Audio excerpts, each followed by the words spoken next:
Добрый день, уважаемые друзья! Сегодня я вас хочу познакомить теми основными моментами относительно приема 2022 года. На примере Акмолинского университета, условия приема во все вузы практически одинаковы. Вузы отличаются друг от друга реализуемыми направлениями подготовки и, соответственно, с тем перечнем ЕГЭ, которые нужно при поступлении. Вуз зачисляем по результатам 3 ЕГЭ. Русский язык обязательный предмет. При поступлении в любой вуз, на любое направление подготовки обязательно нужно будет сдавать русский язык. Дальше идет обязательный предмет для данного направления. И следующий предмет, там вот вы видите на слайдах предмет по выбору ЕГЭ, 2 предмета. То есть вуз с прошлого года может в качестве третьего экзамена установить 2 экзамена.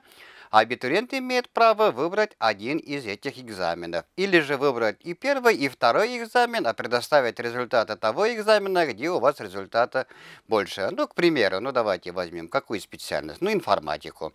При поступлении на направление подготовки прикладная информатика учитываются результаты ЕГЭ по русскому языку. Дальше идет математика, обязательный предмет. И третий экзамен, вот у нас будет физика или информатика. То есть вы можете выбрать только физику, или же выбрать только информатику, или же выбираете и тот, и другой экзамен, но при поступлении уже предоставляете результаты того экзамена, где у вас результаты выше. Также есть так называемые творческие экзамены. Эти направления связаны с спортом, культурой, изучением родных языков, коррекционной педагогики, где при поступлении учитывается результаты 2 ЕГЭ и сдаете один творческий вузовский экзамен. Например, при поступлении на направление подготовки физическая культура сдаем русский язык, математика и третий экзамен общая физическая подготовленность. Значит, до этого вы сдавали спортивные нормы, но в прошлом году из-за ситуации с пандемией теорию физической культуры сдали. Что в этом году будет, опять же, будет зависеть от ситуации с эпидемией. Где информацию брать? Конечно же, информацию, какие ЕГЭ, во-первых, какие направления и какие ЕГЭ нужно при поступлении на это направление на официальных сайтах вузов. Заходите на официальный сайт вуза и находите, там может быть вот ссылки, это и приемная комиссия, абитуриенту, поступающему, без разницы нажимаете, вас обязательно приведет на страницу приемной комиссии. Дальше выбираете уровень образования, бакалавриат, специалитет, среднеспециальное образование, магистратура или аспирантура. Конечно же, выпускники этого года выбирают бакалавриат и специалитет. Вот когда зайдете вот на эту страницу, вот видите, есть такой документ, практически у всех вузов он одинаково так и называется, перечень направлений подготовки и вступительных испытаний. Открываете данный документ и, во-первых, смотрите, какие направления есть, во-вторых, по какой форме они реализуются и какие вступительные экзамены нужны при поступлении. Вот давайте рассмотрим вот на примере. Биология, профиль устойчивого развития экосистем. Во-первых, смотрим. Уважаемые ребята, реализуется по очной форме, так ведь по очно-заочной форме нет, потому что контрольных цифр приема нету. И при поступлении нужно сдавать биологию, математику, в скобках химия и русский язык. В скобках химия, то есть вы можете выбрать между математикой и химией, а математика 2 это означает, что математика выбирается именно профильного уровня. Вот смотрите, ребята, если же в перечне вступительных испытаний указана математика, то учитываются результаты только профильного уровня. Но будет сдавать в этом году базовую математику или нет, это, конечно, будет чуть позже известно.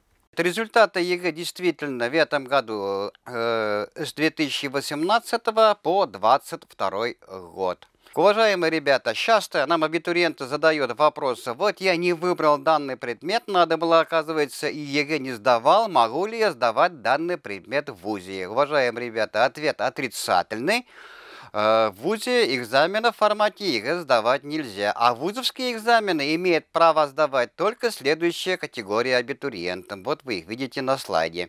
Это за исключением, конечно же, тех абитуриентов, которые поступают на творческие направления, о котором мы уже с вами говорили, где один экзамен творческий. Экзамены вузовские имеют право сдавать инвалиды, в том числе дети-инвалиды, иностранные граждане, Или же абитуриенты, которые получили документ о среднем общем образовании в иностранной организации, только по тем предметам, по которым не сдавали ЕГЭ в текущем году. Так что те, кто имеет высшее образование и кто имеет среднее профессиональное образование, то есть выпускники колледжей и техникумов, они тоже имеют право сдавать экзамены не в формате ЕГЭ, а в вузовском формате. В то же время указанные категории абитуриентов могут выбрать также экзамены в формате ЕГЭ, а предоставлять результаты того экзамена, какой они хотят. Или в формате ЕГЭ, или же сдавать наши экзамены. Дальше. Помимо результатов ЕГЭ при поступлении также учитываются индивидуальные достижения, которые дают дополнительные баллы. До 10 баллов можно получить. Уважаемые ребята, вот эти индивидуальные баллы и количество баллов, они действительно индивидуально получаются для каждого вуза.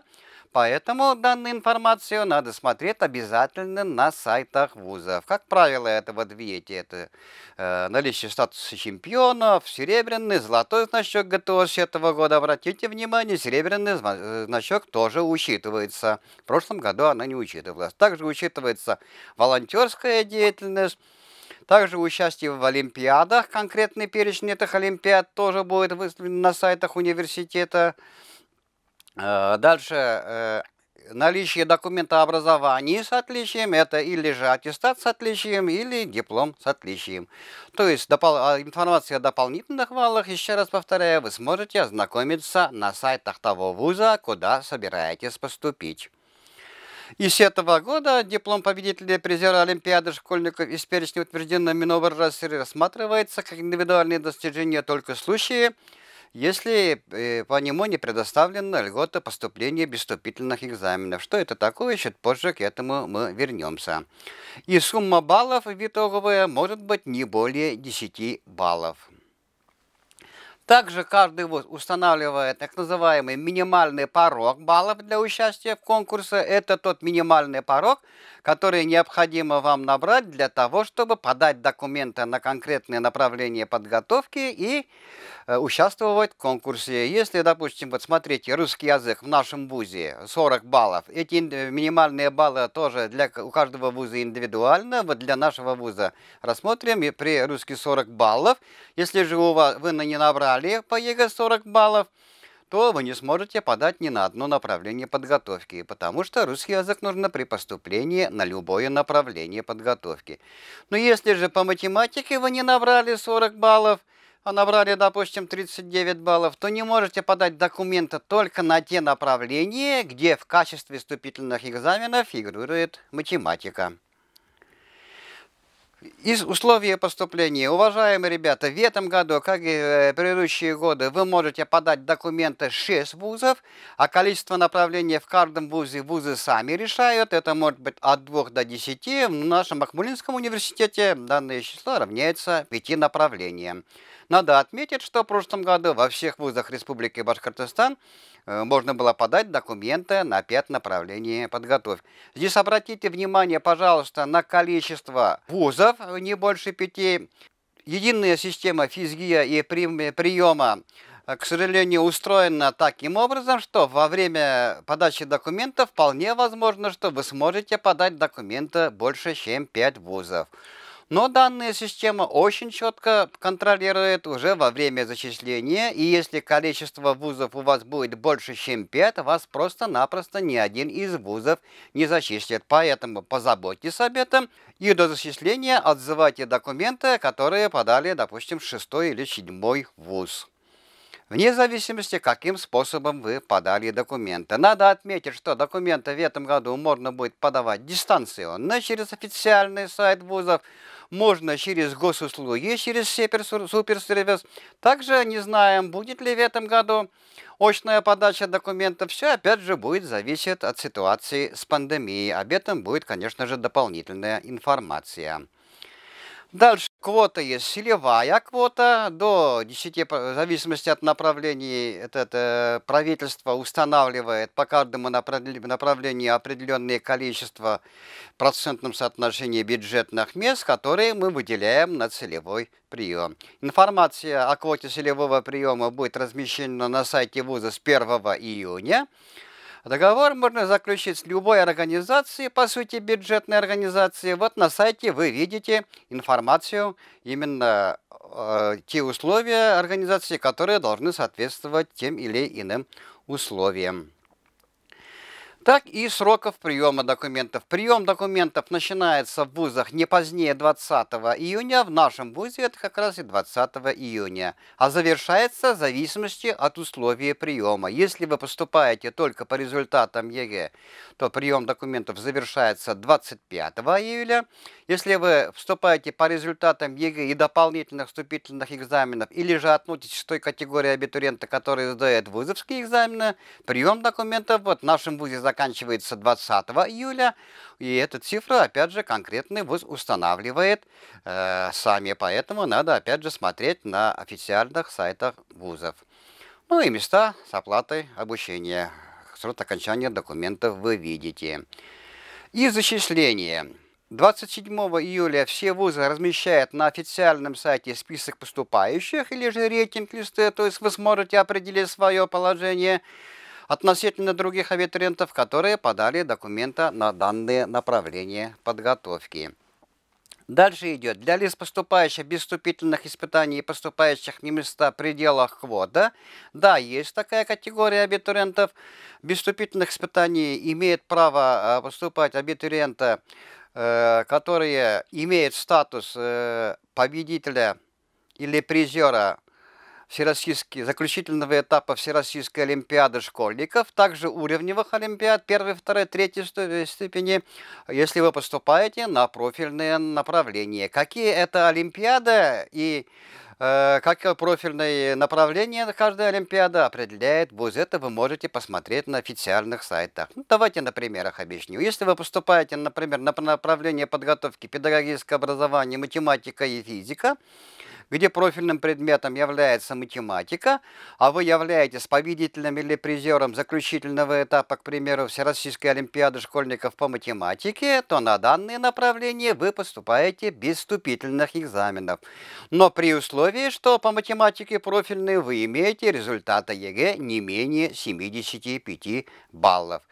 Но если же вы являетесь победителем призером по русскому языку, а русский язык на данные направления не профильные, но присутствует в качестве предмета вступительного экзамена, то вы по русскому языку получаете максимальные 100 баллов. И опять же при условии, если по русскому языку вы имеете результаты ЕГЭ не менее 75 баллов. Вот данная категория, для данной категории абитуриентов и квота, это значит целевая квота, о которой мы с вами говорили. Также есть особая квота, это для абитуриентов, которые относятся к следующей категории. Это инвалиды, также инвалиды детства, также дети-сироты и дети, оставшиеся без попечения родителей. Для них тоже будет отдельный конкурс. Вот данная категория абитуриентов предоставляет заявление о согласии на зачисление 28 июля. 30 июля будет издание приказа о зачислении.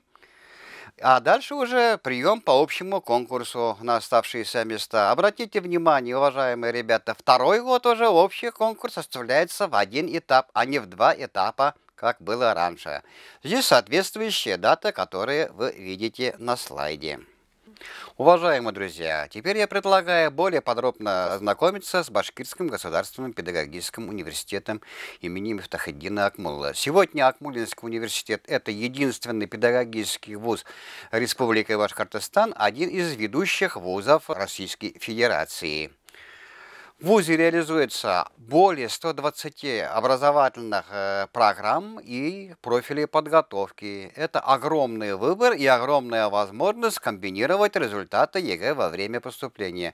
Как гласит народная мольва, при желании в Акмолинском университете можно найти направление на любой вкус и практически с любыми результатами ЕГЭ. Подготовка ведем по многоуровневой системе, начиная с среднего профессионального образования, есть свой колледж. Дальше готовим бакалавров, специалистов, магистров, аспирантов и докторантов. Даже на кафедре дошкольного образования у нас есть свой детский садик, так что к нам можно прийти в детский садик и уйти доктором наук, профессором. На следующий год приема 1690 бюджетных мест. По данному показателю мы четвертые в Республике Башкортостан. Структура университета 5 факультетов и 5 институтов и колледж. Конечно же, основные направления наши это педагогические, до 40% направлений, реализуемые в ВУЗе, это педагогические направления. Но здесь тоже есть выбор. Есть педагогическое образование с одним профилем, за 4 года вы становитесь специалистом в одной области. Вот вы видите, какие профили. Я их перечислять не буду, вы более подробно можете ознакомиться на нашем сайте. Но основные наши направления это педагогическое образование с 2 профилями. Здесь вы в течение 5 лет срок обучения увеличивается на 1 год, становитесь специалистом практически сразу по 2 областям. Вот эти направления подготовки. Их довольно-таки много. Тоже перечислять не буду. Дальше. В рамках психолого-педагогического образования мы готовим психологов-социальных педагогов, сразу 2 профессии, психологов-консультантов, психологов для системы управления и экономики, ну и для сферы образования. В рамках коррекционной педагогики или специальное дефектологическое образование это логопедия, дошкольная дефектология и образование детей с интеллектуальными нарушениями. В рамках профессионального обучения отличие профессионального обучения от педагогического образования в том, что здесь мы готовим специалистов для системы среднего профессионального образования. Тоже довольно интересные профили. Это и экономика управления, и право, и физкультура связаны, декоративно-прикладные искусства, и цифровые технологии в социальной сфере. Помимо педагогических направлений в ВУЗе реализуются также классические направления. Это прежде всего дизайн, компьютерная графика и анимация. В рамках программы классической биологии готовим биоэкологов, генетиков. Далее переводчики, английский, немецкий, французский язык, референты аналитики, экологов, ну и социальных психологов. И специалитет у нас педагогика и психология девиантного поведения. По направлениям колледжа вот тоже разнообразные, интересные очень направления подготовки, тоже вот на слайде вы их видите. Условия поступления в колледж. Значит, в колледж поступаем по среднему баллу аттестата. Экзамены сдавать тут практически не надо, за исключением, опять же, творческих направлений подготовки. Например, при поступлении на направление подготовки физическая культура нужно будет сдавать общую физическую подготовку. Но данный экзамен будет оцениваться по зачетной системе. И зачисление все равно будет по среднему баллу аттестата только среди тех абитуриентов, которые по экзамену физкультура получили зачет. Отличие нашего вуза: в процессе освоения основной программы вы также можете получить вторую дополнительную профессию. Тоже видите, перечень довольно интересный. Так, те абитуриенты, которые закончили бакалавриат и специалитет и дальше хотят продолжить свое образование, пожалуйста, для вас магистратура по 78 программам реализуется, как видите, как педагогические направления, так и классические направления подготовки. Наш университет единственный университет в Республике Башкортостан, который входит в состав сетевого университета Шанхайской организации Содружества. Реализуются совместные программы с зарубежными вузами-партнерами, в том числе и Китайской Народной Республики. Также вуз имеет статус опорного гуманитарного вуза. Для иногородних абитуриентов предоставляется общежитие. Вот у нас 7 общежитий на 4000 мест. В отличие от многих вузов, общежитие предоставляется всем абитуриентам, в том числе и кто поступает на места с оплатой за обучение. Дальше вы можете себя реализовать в студенческой науке, в спорте, ну и творчестве. Уважаемые ребята, к вашим услугам работает Центр профориентации 5К. По всем вопросам поступления не в только наш вуз, но и во все вузы Российской Федерации вы можете к нам прийти и проконсультироваться вот по данному адресу или по телефону совершенно бесплатно по любым вопросам поступления. Дальше вот про Акмолинскую олимпиаду, про которую я говорил. Акмолинская олимпиада, как раз у нас включена перечень э, индивидуальных достижений, и как победители и призеры получают 10 баллов. Смотрите, вот вам Акмолинская олимпиада. В этом году мы начинаем уже с 1 ноября. Как зайти, куда зайти, все вот информация на сайте. Пожалуйста, мы всех вас приглашаем участвовать в нашей олимпиаде. Уважаемые ребята, самое главное богатство нашего вуза — это, конечно же, наши выпускники. Выпускник вообще педагогического вуза — это универсальный специалист. Они работают практически в любой сфере человеческой деятельности. И в управлении, и в промышленности, и в педагогике, и в социальной сфере, и в многих-многих других направлениях. Наши контакты и телефоны горячей линии. Уважаемые ребята, в заключение я всем вам, конечно же, хочу пожелать здоровья, успешной сдачи единого государственного экзамена и поступления в тот вуз, о котором вы мечтаете. Удачи, ребята!